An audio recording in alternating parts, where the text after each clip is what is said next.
അസ്സലാമു അലൈക്കും വറഹ്മത്തുള്ളാഹി വബറകാതുഹു. മുസ്ലിം ഉമ്മത്ത് നിലനിൽക്കുന്ന കാലത്തോളം അഹ്ലുബൈത്ത് എന്ന തങ്ങന്മാരുടെ ശൃംഖല നിലനിൽക്കും എന്ന് ഹദീഥു ഷരീഫിൽ നമുക്ക് കാണാൻ കഴിയും. അഹ്ലുബൈത്തി അമാനുൻ ലി ഉമ്മത്തി, എൻ്റെ അഹ്ലുബൈത്ത് എൻ്റെ സമുദായത്തിന് രക്ഷാകവചമാണ്. നബി സല്ലല്ലാഹു അലൈഹി വസല്ലമ തങ്ങൾ പറഞ്ഞിട്ടുണ്ടെങ്കിൽ ഈ ഉമ്മത്ത്, മുസ്ലിം ഉമ്മത്ത് ഇവിടെ നിലനിൽക്കുന്ന കാലത്തോളം അവിടുത്തെ അഹ്ലുബൈത്തിന്റെ ശൃംഖല മുറിഞ്ഞു പോകുന്നില്ല. ഖിയാമത്ത് നാൾ വരെയും, അഥവാ ഇതിൻ്റെ അവസാന ശൃംഖല ഇമാം മഹ്ദി റളിയല്ലാഹു തആല അൻഹുവിനോട് കൂടെയാണ്. അവിടെ തന്നെ ഡമസ്കസിൽ മഹ്ദി ഇമാം ഈസാ നബി അലൈഹി സ്വലാത്തു വസ്സലാം ഇറങ്ങി വന്ന് മഹ്ദി ഇമാമിനെ ഈസാ നബി അലൈഹി സ്വലാത്തു വസ്സലാം ഇമാമാക്കി ഈസാ നബി അലൈഹി സ്വലാത്തു വസ്സലാം മഅ്മൂമായി നിസ്കരിച്ച നൂറാനിയത്ത് ഈസാ നബി അലൈഹി സ്വലാമിലേക്ക് കൈമാറിക്കൊണ്ടാണ് ഈ ലോകത്ത് തങ്ങന്മാരുടെ ശൃംഖല അവസാനിക്കുന്നത്. അതുകൊണ്ട് തന്നെ സാധുക്കളായ ഞങ്ങൾക്കൊക്കെ പേടി എന്താണെന്ന് വെച്ചാൽ, അഹ്ലുബൈത്തിനെ ബഹുമാനിക്കുക എന്നത് അള്ളാഹുവിൻ്റെ റസൂല് വളരെയധികം കർശനമായി നിർദ്ദേശിച്ചൊരു കാര്യമാണ്. അഹ്ലുബൈത്താണോ അവരെ ബഹുമാനിച്ചു കൊള്ളണം. ഉർഖുബു മുഹമ്മദൻ ഫി അഹ്ലി ബൈത്തിഹി എന്ന ഹദീസിനെ വ്യാഖ്യാനിച്ചുകൊണ്ട് ഇമാം നവവി റളിയല്ലാഹു അൻഹു പറയുന്നു, അക്രിമൂഹു, മുത്തുനബിനെ നിങ്ങൾ ബഹുമാനിക്കേണ്ടത് ഫി അഹ്ലി ബൈത്തിഹി, അഹ്ലി ബൈത്തിന് ബഹുമാനം നൽകിക്കൊണ്ടാണ്. ഇത് പറയുമ്പോൾ എൻ്റെ പ്രിയപ്പെട്ട മുഅ്മിനീങ്ങളെ, എൻ്റെ പ്രിയപ്പെട്ട മുഅ്മിനാത്തുകളെ, ആരാണ് ഈ അഹ്ലുബൈത്ത്? സംസാരിക്കുമ്പോൾ നിങ്ങൾ നീണ്ടുപോകും. അഹ്ലുബൈത്ത് ആരാണ്? അതൊരു ചർച്ചാ വിഷയമാണ്. ഒരുപാട് ഖബീലക്കാർ അഹ്ലുബൈത്തായിരുന്നു. അഹ്ലുബൈത്ത് അവരെ അംഗീകരിക്കാതിരിക്കുന്നത് അള്ളാഹുവിൻ്റെ റസൂലിനെ ബുദ്ധിമുട്ടിക്കുക. നമുക്കറിയാം, ആള് മോശക്കാരനാണ് അബൂലഹബ് എന്ന് പറയുന്ന വ്യക്തി. പക്ഷേ അബൂലഹബിൻ്റെ ഒരു മകള് ദുർറത്ത് എന്ന് പറയപ്പെടുന്ന ബീവി ദുർറത്ത് റളിയല്ലാഹു തആല അൻഹ മുസ്ലിമായപ്പോൾ, ഞാൻ നീട്ടി പറയുന്നില്ല, മുസ്ലിമായപ്പോൾ ദുർറത്ത് റളിയല്ലാഹു തആല അൻഹയെ അവിടുത്തെ ആളുകൾ കൊച്ചാക്കി കണ്ടു. നീ മുസ്ലിമായിട്ട് എന്ത് കാര്യം, നിന്റെ ഉപ്പ അബൂലഹബല്ലേ എന്ന് പറഞ്ഞൊരു കൊച്ചാക്കിയപ്പോൾ അള്ളാഹുവിന്റെ ഹബീബിന്റെ ഹദ്റത്തിൽ വന്ന് ദുർറത്ത് റളിയല്ലാഹു തആല അൻഹ ഒരു ശികായത്ത് പറഞ്ഞു, നബിയെ ഇങ്ങനൊരു സംഭവമുണ്ടായി. ഉടനെ തന്നെ നബി സല്ലല്ലാഹു അലൈഹി വസല്ലമ തങ്ങള് ആളുകളെ ഒരുമിച്ച് കൂട്ടിയിട്ട് അള്ളാഹുവിന് ഹംദും സനാഉം ചൊല്ലിയതിനു ശേഷം അവിടുന്ന് പറഞ്ഞു, മാ ബാലു അഖ്വാമിൻ യുദൂനനി ഫി അഹ്ലി ബൈത്തി, എൻ്റെ അഹ്ലുബൈത്തിന്റെ പേരിൽ എന്നെ ബുദ്ധിമുട്ടാക്കുന്ന ജനങ്ങളെ അവസ്ഥ എന്താണ് എന്ന് ഗൗരവത്തിൽ ചോദിച്ചത് ഹദീസ് ഷരീഫിൽ കാണാം. ഞാനാ പറഞ്ഞത്, അഹ്ലുബൈത്തിനെ ബഹുമാനിക്കണം. അതിന്റെ കൈഫിയത്ത് എങ്ങനെ, അതാണ് പഠിക്കേണ്ടത്. അഹ്ലുബൈത്തിനെ ബഹുമാനിക്കണം, അത് നിർബന്ധമാണ്. ബഹുമാനപ്പെട്ട ഇമാം ഷാഫിഈ റളിയല്ലാഹു തആല അൻഹു പറഞ്ഞില്ലേ, അഹ്ലുബൈത്ത് യാ അഹ്ല ബൈത്തി റസൂലില്ലാഹി ഹുബ്ബുകും ഫർളും മിനല്ലാഹി ഫിൽ ഖുർആനി അൻസലഹു കഫാകും മിൻ അളീമിൽ ഖദ്രി അന്നകും മൻ ലം യുസല്ലി അലൈക്കും ലാ സ്വലാത്ത ലഹു.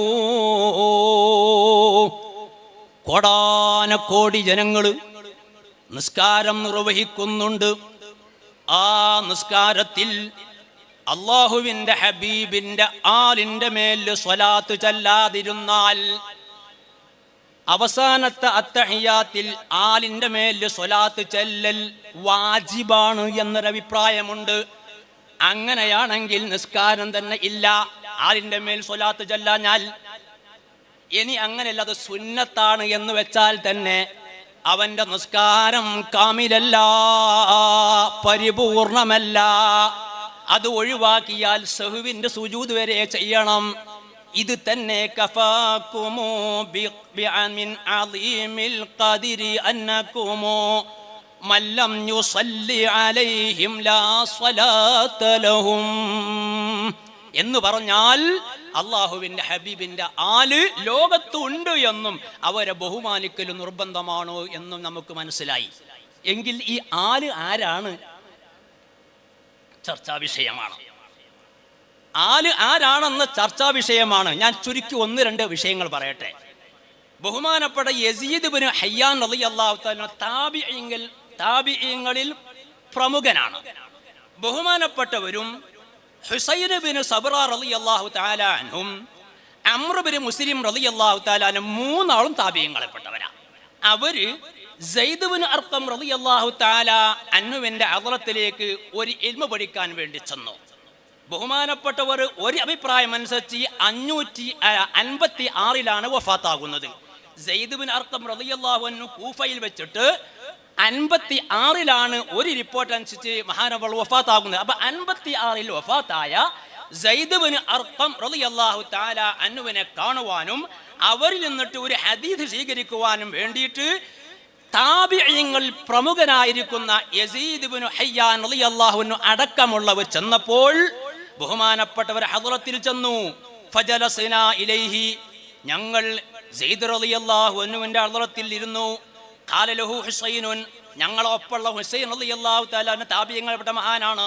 മഹാൻ അവറുകൾ ചോദിച്ചു പറയുന്നു, ലഖദ് ലഖീത യാ സയ്യിദു ഖൈറൻ കതീറ റഅയ്ത റസൂലല്ലാഹി സ്വല്ലല്ലാഹു അലൈഹി വസല്ലം വസമിഅത ഹദീതഹു വഗസൗതഹു മഅഹു വസല്ലൈത ഖൽഫഹു. തങ്ങളെ എത്ര ഖൈറെത്തിച്ച മനുഷ്യനാണ്. ചെയ്യുന്നവരെ നിങ്ങൾ എത്ര ഖൈറുള്ളവരാണ്. മുത്തനബിന്റെ ബാക്കിൽ നിസ്കരിച്ച് മഅ്മൂമായിട്ട് മുത്തനബിനോട് സല്ലല്ലാഹു അലൈഹി തങ്ങളോട് യുദ്ധം ചെയ്തു. മുത്തനബിന്റെ ഹദീസ് കേട്ടു. മുത്തനബിനെ കണ്ടു മനസ്സിലാക്കി അങ്ങനെയുള്ള ഒരു വ്യക്തിയായതുകൊണ്ട് ഞങ്ങൾക്ക് ആ ഭാഗ്യം കിട്ടിയാൽ അതുകൊണ്ട് ഹദ്ദിസ്നാ, ഞങ്ങൾക്കൊരു ഹദീസ് പറഞ്ഞു തരണം. ആരാണ് ഈ അഹ്ലു ബൈത്ത് എന്ന് പറഞ്ഞ അതിന്റെ മാമുകൊന്ന് പറയാൻ തിരുവില്ലോ വെച്ചിട്ടാ. ഹദ്ദിസ്നാ, ഞങ്ങൾക്കൊരു ഹദീസ് പറഞ്ഞു തരൂ. എന്ത്? നിങ്ങൾ നബി സല്ലല്ലാഹു അലൈഹി വസല്ലമ തങ്ങളിൽ നിന്നിട്ട് കേട്ട ഹദ്ദിസ്നാ യാ സയ്യിദു മാ സമിഅത മിൻ റസൂലില്ലാഹി സ്വല്ലല്ലാഹു അലൈഹി വസല്ലം, നബി തങ്ങളിൽ നിന്ന് നിങ്ങൾ നേരെ കേട്ട വായിൽ നിന്ന് കേട്ട ഒരു ഹദീസ് എന്ന് പറഞ്ഞതാ. ഖാല യബ്ന അഖി ഹുസൈന വല്ലാഹി ലഖദ് കബിർതു സിന്നി, എനിക്ക് പ്രായമായി, വഖദുമ അഹ്ദി, മരണം അടുത്തു, വനസിയതു ബഅദല്ലദീ കുൻതു ആഇ മിൻ റസൂലില്ലാഹി സ്വല്ലല്ലാഹു അലൈഹി വസല്ലം, നബി തങ്ങളിൽ നിന്ന് ഞാൻ മനപ്പാഠമാക്കിയ പലതും ഞാൻ മറന്നിട്ടുണ്ട് ഹുസൈനെ. അതുകൊണ്ട് തന്നെ ഫമാ ഹദ്ദസ്തുക്കും ഫഖ്ബലൂ വമാ ലാ ഫലാ തുകല്ലിഫൂനി, ഞാൻ പറഞ്ഞത് കേൾക്കുക, അല്ലാത്ത എന്നോട് നിർബന്ധിക്കരുത്. കാരണം എൻ്റെ വയസ്സും പ്രായം അങ്ങനെയാണ്, അതുകൊണ്ടിട്ട് എന്നോട് നിർബന്ധിക്കരുത് എന്ന് പറഞ്ഞിട്ട് തുമ്മ ഖാല ഖാമ റസൂലുള്ളാഹി സ്വല്ലല്ലാഹു അലൈഹി വസല്ലം, നബി തങ്ങൾ യൗമൻ ഫീന, ഞങ്ങളിൽ ഖതീബൻ, പ്രസംഗിക്കുന്നവനായിട്ട് എഴുന്നേറ്റ് നിന്നു. അത് എവിടെയാണ്? മക്ക മദീനയുടെ അടുക്കലുള്ള ബദർ എന്ന് പറയപ്പെടുന്ന സ്ഥലത്തിന്റെ അടുത്തുള്ള സ്ഥലത്താ. അവിടെ വെച്ചിട്ട് ഞങ്ങൾക്ക് ഒരു പ്രസംഗം നടത്തിയതിൽ ഒരുപാട് വിഷയങ്ങൾ പറഞ്ഞു. ഏ ജനങ്ങളെ, ഞാൻ ഒരു മനുഷ്യനാണ്, മരണം എനിക്കുണ്ടാകും, തീർച്ചയാണ്. അങ്ങനെ എൻ്റെ അടുക്കൽ അസ്രായിൽ വന്നാൽ ഉജീബു, ഞാൻ ആ മരണത്തിന് പിന്നെ അസ്രായിലിന് ഞാൻ ഉത്തരം കൊടുക്കുകയും ചെയ്തു, ഞാൻ മരിക്കുകയും ചെയ്തു. പക്ഷെ നിങ്ങൾക്ക് മനസ്സിലാക്കേണ്ടത് ഭാരിച്ച 2 ഉത്തരവാദിത്വം നിങ്ങളെ ഞാൻ ഏൽപ്പിക്കുന്നു. ഭാരിച്ച 2 ഉത്തരവാദിത്വം നിങ്ങളെ ഞാൻ ഏൽപ്പിക്കുകയാണ്. എന്താണ് ആ ഉത്തരവാദിത്വം? അവ്വലുഹുമ, വളരെ ദീർഘതാണ്. അവ്വലുഹുമ, ഒന്ന് കിതാബുല്ലാഹ്, ഒന്ന് അള്ളാഹുവിന്റെ ഖുർആനാണ്. എന്നിട്ട് റസൂലുള്ളാഹി ഫഹസ്സ അലൈഹി, ആ കിതാബ് എന്തൊക്കെയെന്ന് അതിന് പലവും പ്രേരിപ്പിച്ചു. വറഗബ ഫീഹി, അതിൽ പ്രേരണ നൽകി. എന്നിട്ട് അവസാനം പറയുന്നു, ഞാൻ നിങ്ങൾക്ക് രണ്ടാമത് നിങ്ങളിൽ ഒഴിവാക്കിയിടുന്ന വ അഹ്ലു ബൈത്തി, എൻ്റെ അഹ്ലു ബൈത്താണ്. ഒന്ന് ഖുർആനാണ്, രണ്ട് അഹ്ലു ബൈത്താണ്. ഈ അഹ്ലു ബൈത്ത് ആണ് എന്ന് പറഞ്ഞിട്ടാണ് നിർത്തിയില്ല. ഉദക്കിറുക്കുമുല്ലാഹ ഫി അഹ്ലി ബൈത്തി എന്ന് മുത്തുനബി സല്ലല്ലാഹു അലൈഹി വസല്ലം ഞങ്ങൾക്ക് പറഞ്ഞു തന്നിട്ടുണ്ട്. ഉദക്കിറുക്കുമുല്ലാഹ ഫി അഹ്ലി ബൈത്തി, എൻ്റെ അഹ്ലി ബൈത്തിൽ നിങ്ങൾ അള്ളാഹുവിനെ സൂക്ഷിക്കണം, അത് ഞാൻ ഓർമ്മപ്പെടുത്തുകയാണ്. ഇത് വളരെ ഗൗരവപ്പെട്ട ഒരു വാക്കാണ്, വിശദീകരിക്കാൻ സമയമില്ല. ഉദക്കിറുക്കുമുല്ലാഹ ഫി അഹ്ലി ബൈത്തി, എൻ്റെ അഹ്ലി ബൈത്തിൽ അള്ളാഹിനെ സൂക്ഷിക്കണം നിങ്ങൾ, അത് നിങ്ങൾ ഓർമ്മിപ്പിക്കുകയാണ്. ഈ 2-3 വട്ടം പറഞ്ഞതിന് ശേഷം അള്ളാഹുവിന്റെ റസൂല് ഈ ഹദീസുകളൊക്കെ പറഞ്ഞു കൊടുത്തപ്പോൾ ബഹുമാനപ്പെട്ട സെയ്ദ് റളിയല്ലാഹു തആല അൻഹുവിനോട് ഹുസൈൻ റളിയല്ലാഹു തആല അൻഹു ചോദിക്കുന്നു, അല്ല സെയ്ദ് റളിയല്ലാഹു തങ്ങളെ, വമൻ അഹ്ലു ബൈത്തിഹി, ആരാണ് അഹ്ലു ബൈത്ത്? നബി തങ്ങളിൽ നിന്ന് നേരിട്ട് ഇൽമു പഠിച്ച സയ്യിദ് ഇബ്നു അർഖം റളിയല്ലാഹു തആല അൻഹുവിനോട് താബിഈങ്ങളിൽപ്പെട്ട പ്രമുഖർ ചോദിക്കുന്നു, വമൻ അഹ്ലു ബൈത്തിഹി, ആരാണ് അഹ്ലു ബൈത്ത്? നമുക്കൊന്നറിയാലോ, അലൈസ നിസാഉഹു മിൻ അഹ്ലി ബൈത്തിഹി, ഇത് ഖിയാമത്ത് നാൾ വരെ വരാനിരിക്കുന്ന മുഴുവൻ പുത്തൻ ആശയക്കാർക്കും ഇത് മറുപടിയാണ്. അലൈസ നിസാഉഹു മിൻ അഹ്ലി ബൈത്തി, പെമ്മക്കൾ അഹ്ലു ബൈത്തല്ലേ? നബി തങ്ങളെ പെമ്മക്കൾ അഹ്ലു ബൈത്തല്ലേ? ഖാല, സെയ്ദ് റളിയല്ലാഹു അൻഹു മറുപടി പറയുന്നു, നബി തങ്ങളെ സച്ചരിതരായ സഹാബികൾ പ്രമുഖനായ സെയ്ദ് റളിയല്ലാഹു അൻഹു മറുപടി പറയുന്നു, നഅം, അതേ മോനെ, നിസാഉഹു മിൻ അഹ്ലി ബൈത്തി, പെണ്ണും മുത്തുനബിന്റെ അഹ്ലു ബൈത്താണ്. പക്ഷേ ഒന്നും കൂടി നിങ്ങൾ മനസ്സിലാക്കണം, ലകിൻ അഹ്ലു ബൈത്തി മൻ ഹുരിമ സദഖ, സകാത്ത് വാങ്ങാൻ പാടില്ലാത്തൊരു വിഭാഗമാണ് അഹ്ലു ബൈത്ത്.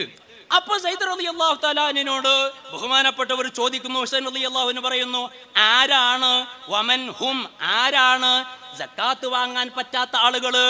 അവിടെയാണ് ചോദ്യം. വമൻ ഹും, ആരാണത് എന്ന് ചോദിച്ചപ്പോൾ ഖാല, സയ്യിദ് റളിയല്ലാഹു അൻഹു പറഞ്ഞു കൊടുക്കുന്നു, ഹും ആലു അലിയിൻ വ ആലു അഖീലിൻ വ ആലു ജഅഫറിൻ വ ആലു അബ്ബാസിൻ. ഇമാം നവവി റളിയല്ലാഹു തആല അൻഹു ഇതിൽ വിശദീകരിച്ചുകൊണ്ട് ഇനിയും 10ഓളം സിൽസിലകൾ ഇതിലുണ്ട്. ആലു അലിയിൻ വ ആലു അഖീലിൻ വ ആലു ജഅഫറിൻ വ ആലു അബ്ബാസ്. ചിന്തിക്കണം നിങ്ങൾ, ഈ ആളുകളിൽ ഈ ശൃംഖലയിൽ നിന്നും വരുന്ന ആളുകളൊക്കെ അഹ്ലു ബൈത്താണ്. അതിൽ ഒന്നാമത് ഫസ്റ്റായിട്ട് പറഞ്ഞ ആദ്യമായിട്ട് പറഞ്ഞ ആലു അലിയുന്ന, അലിയാർ ആല്, അലിയാർ ആല് എന്ന് പറഞ്ഞാൽ എന്താ? അലിയാർ കുടുംബം എന്നല്ലേ? അലിയാർക്ക് എത്ര മക്കളുണ്ടായിരുന്നു? കാരണം എത്ര ഉണ്ട്? ഇപ്പൊ കുടിഞ്ഞി നാട്ടിൽ തന്നെ സയ്യിദന്മാർ ഒരുപാടുണ്ട്, കുടിഞ്ഞി നാട്ടിൽ തന്നെ ഉണ്ടാകാതെ. ഇവിടെ വന്ന ബഹുമാനപ്പെട്ടവർ സയ്യിദന്മാർ ഇവിടെ വന്നാണ് നമ്മള് പിന്നെ ദീനീനാഥത്തിന് നേതൃത്വം കൊടുത്ത നമ്മളെ ജില്ലയിൽ. അവരെ കബീലക്കാര് ഒന്നൊന്നുമല്ല, 10,000 കബീലക്കാരാ. അതിൽ ഒന്നാമത് മുത്തുനബി പറഞ്ഞു കൊടുത്ത സ്വഹാബത്തിന് ആലു അലിജി എന്ന അലിയാര ആല്. ഈ അലിയാര ആല് എന്ന് പറഞ്ഞാൽ 18 ആമക്കളും 18 പെമ്മക്കളും 9 ഭാര്യമാരിലായിക്കൊണ്ട് ബഹുമാനപ്പെട്ട അലിയാർക്കുണ്ടായിരുന്നു. ഞാൻ നിർത്തി. 18 ആൺകുട്ടികളും 18 പെൺകുട്ടികളുമായിട്ട് അലിയാർക്ക് നേരെ 9 ഭാര്യമാരിൽ അലിയാർക്കുണ്ടായിരുന്നു. ഫാത്തിമ ബീവിൽ തന്നെ 6 ആളുണ്ട്. അങ്ങനെ അതിന്റെ ശൃംഖലങ്ങൾ നോക്കിയാൽ പലരും പല ചെറിയ ബാലിഷമായ ചില വിഷയങ്ങളൊക്കെ പറയാണ്ട്. ഗർബല യുദ്ധത്തിന് ശേഷം തങ്ങന്മാരുടെ ശൃംഖല മുറിഞ്ഞു, ഇനി അങ്ങനത്തെ ഇല്ല എന്ന്. അതൊക്കെ ഇസ്ലാമിന്റെ ബാലപാഠം പഠിക്കാത്തത് കൊണ്ട് പറയാണ്, ഇസ്ലാമിന്റെ ബാലപാഠം പഠിക്കാത്തത് കൊണ്ട് പറയാ. ബഹുമാനപ്പെട്ട അലി റളിയല്ലാഹു തആലാന്റെ മകനാണ് ബഹുമാനപ്പെട്ട ഹസൻ റളിയല്ലാഹു അൻഹു. അവരാണ് മൂത്ത മകൻ. രണ്ടാമത് ഹുസൈൻ റളിയല്ലാഹു അൻഹു ആണ്. ഇവർ രണ്ടാളും കൂടി 1 വയസ്സിന്റെ വ്യത്യാസമേ ഉള്ളൂ. ആദ്യത്തെ കൊല്ലം ഹസൻ റളിയല്ലാഹു അൻഹു പ്രസവിക്കപ്പെട്ടു, പിന്നീട് ഹുസൈൻ റളിയല്ലാഹു അൻഹു പ്രസവിക്കപ്പെട്ടു. 1 വയസ്സിന്റെ വ്യത്യാസമാണ്. ഹസൻ റളിയല്ലാഹു അൻഹു വഫാത്താകുന്നത്, ഷഹീദാകുന്നത് 47ാമത്തെ വയസ്സിലാണ്. ഈ ഹസൻ റളിയല്ലാഹു തആല അൻഹുവിന് തന്നെ 11 ആമക്കളുണ്ട്, 4 പെൺമക്കളുമുണ്ട്. ഈ 11 ആമക്കളിൽ വലിയ മകനാണ് സെയ്ദ് റളിയല്ലാഹു തആല അൻഹു. 11 ആമക്കളിൽ ഗർബല യുദ്ധത്തിൽ മരണപ്പെട്ടത് 3 ആളുകളേ ഉള്ളൂ. ബഹുമാനപ്പെട്ട ഹസൻ റളിയല്ലാഹുവിന്റെ 3 മക്കൾ ഹസൻ റളിയല്ലാഹുവിന്റെ ജീവിതത്തിൽ മരണപ്പെട്ടു പോയതാണ്. അങ്ങനെ 6 മക്കൾ. ബാക്കിയുള്ള മക്കൾ ജീവിച്ചു എന്നല്ല, ബഹുമാനപ്പെട്ട സൈനുൽ ആബിദീൻ റളിയല്ലാഹു തആല അൻഹു ഹുസൈൻ റളിയല്ലാഹുവിന് വഴിയുള്ള പേരക്കുട്ടിയാണ്. സെയ്ദ് റളിയല്ലാഹു തആല അൻഹു ബഹുമാനപ്പെട്ട അലി റളിയല്ലാഹുവിന്റെ പേരക്കുട്ടിയാണ്. ഈ സെയ്ദ് റളിയല്ലാഹു തആല അൻഹുവിന്റെ മകളാണ് നഫീസത്തുൽ മിസ്രിയ റളിയല്ലാഹു തആല അൻഹ. അതല്ലേ പറഞ്ഞ് ബഹുമാനപ്പെട്ട നഫീസത്തുൽ മിസ്രിയ റളിയല്ലാഹു തആല അൻഹു ഈ സെയ്ദ് റളിയല്ലാഹുവിന്റെ കുട്ടിയാണ്. അതല്ലേ നല്ല മകനായ ഹുസൈനുൽ ഉൽബവിത്തെ നാദിർ സെയ്ദ് ഇബ്നു ഹസൻ എന്നൊരിൽ ജനിത്തെ ബല്ലികണക്കിൽ സുഹ്റാബിക്ക് 3-ാമത്തെ പേരമകളാകുമേ ഈ ബീവി നഫീസത്തെ. അപ്പോൾ അവിടെ നിന്ന് അങ്ങനെ ശൃംഖലാണ് പോകുന്നു. ബഹുമാനപ്പെട്ട നഫീസത്തുൽ മിസ്രിയ ഉമ്മ ഭാഗത്തിലൂടെ ഹുസൈൻ റളിയല്ലാഹു അൻഹു ഹുസൈനെ കുടുംബവും, ബാപ്പ ഭാഗത്തിലൂടെ ഹസൻ റളിയല്ലാഹു തആല ഹസനെ കുടുംബവുമാണ്. ചുരുക്കി ഞാൻ പറയുന്നത്, ഈ ഗർബല യുദ്ധത്തോടുകൂടെ അഹ്ലു ബൈത്ത് ഇവിടെ അവസാനിക്കുന്നില്ല. അൽ മഹ്ദിയു മിൻ ഇത്രത്തി മിൻ ഔലാദി ഫാത്തിമ, എൻ്റെ ഫാത്തിമയുടെ സന്താന പരമ്പരയിൽ അഹ്ലു ബൈത്തിൽപ്പെട്ടതാണ് മഹ്ദി ഇമാം വന്നിട്ടില്ല. അപ്പൊ അതുവരെ ശൃംഖലയുണ്ട് എന്ന് അസക്തമായിട്ട് തന്നെ സയ്യിദുനാ റസൂലുള്ളാഹി സ്വല്ലല്ലാഹു അലൈഹി വസല്ലം പറഞ്ഞിട്ടുണ്ടെങ്കിൽ ഇനി ഒന്നും കൂടി നിൽക്കൂ. ചിലരൊക്കെ ആക്ഷേപം പറയുന്നത് എന്താ വെച്ചാൽ, പെണ്ണുങ്ങളെ ഭാഗത്തിൽ എങ്ങനെ അസബാക്കാരില്ലല്ലോ, പെമ്മക്കളെ മക്കൾക്ക് അസബില്ലല്ലോ, ഓല് ദുൽ അർഹമകാരിയല്ലേ എന്ന് പറഞ്ഞിട്ട് അങ്ങനെ ചില കിങ്കരവാദങ്ങളൊക്കെ ഉപയോഗിക്കാറുണ്ട്. ശരിയല്ല അതൊന്നും. അത് നബി തങ്ങളെ കുടുംബത്തിന് ബാധകമല്ല. നമ്മളിപ്പോൾ അങ്ങനെ നമ്മളെ കുടുംബം ഒരുപക്ഷെ നമ്മളെ ഇനീഷലൊക്കെ വാപ്പാലേക്ക് ചേർത്തിയാ പറയാം, ശരിയല്ല. ഇമാം അഹ്മദ് റളിയല്ലാഹു തആല അൻഹു റിപ്പോർട്ട് അതിൽ കാണാം, ഖാല റസൂലുള്ളാഹി സ്വല്ലല്ലാഹു അലൈഹി വസല്ലം കുല്ലു വലദി അബിൻ ഫഇന്ന അസബതുഹും ലിഉമ്മിഹിം മാ ഖലാ ഫാത്തിമ ഫഇന്നി അന അസബതുഹും. കുല്ലു വലദി അബിൻ ഫഇന്ന അസബതുഹും ലിഅബീഹിം മാ ഖലാ ഫാത്തിമ ഫഇന്നി അന അസബതുഹും. എല്ലാവരും കുടുംബം ചേർത്തി പറയല് ബാപ്പയിലേക്ക് ചേർത്തിക്കൊണ്ടാണെങ്കിൽ എന്റെ ഫാത്തിമാന്റെ കബീല അങ്ങനെയല്ല. ഫഇന്നി അസബതുഹും, ഞാൻ ആണ് അവരെ അസബക്കാർ, ഞാനാണ് അവരെ അസബക്കാർ. മറ്റൊരു റിപ്പോർട്ടിൽ തബറാനി റിപ്പോർട്ടിൽ അതിൽ കാണാം, കുല്ലു ബനി ഉൻസ ഫഇന്ന അസബതുഹും ലിഉമ്മിഹിം മാ ഖലാ ഫാത്തിമ ഫഇന്നി അന അസബതുഹും വ അന അബൂഹും. ആ ശൃംഖലന്റെ ബാപ്പ ഞാനാണ്. ഇത്രയും വ്യക്തമാക്കിയിട്ട് ഫാത്തിമ റളിയല്ലാഹു അൻഹ വഴി ഔലാദ് വന്നാൽ അത് നബി തങ്ങളെ നേരെ കുടുംബക്കാരാണ് എന്ന് വരെ നബി സല്ലല്ലാഹു അലൈഹി വസല്ലം തങ്ങൾ പറഞ്ഞിട്ടുണ്ടെങ്കിൽ ആ അഹ്ലു ബൈത്തിനെ നിർബന്ധമായും നമ്മൾ ബഹുമാനിക്കണം. അഹ്ലു ബൈത്തിന്റെ അവരുടെ ഹുർമത്ത് നമ്മൾ പാലിക്കണം എന്ന് മാത്രമല്ല, അവരെ കൊണ്ടാണ് ഈ ലോകം തദ്ബീർ ചെയ്യപ്പെടുന്നത് എന്ന് ഓർമ്മപ്പെടുത്തി. വആഖിറു ദഅവാനാ അനിൽ ഹംദുലില്ലാഹി റബ്ബിൽ ആലമീൻ. അസ്സലാമു അലൈക്കും വറഹ്മത്തുള്ളാഹി വബറകാതുഹു.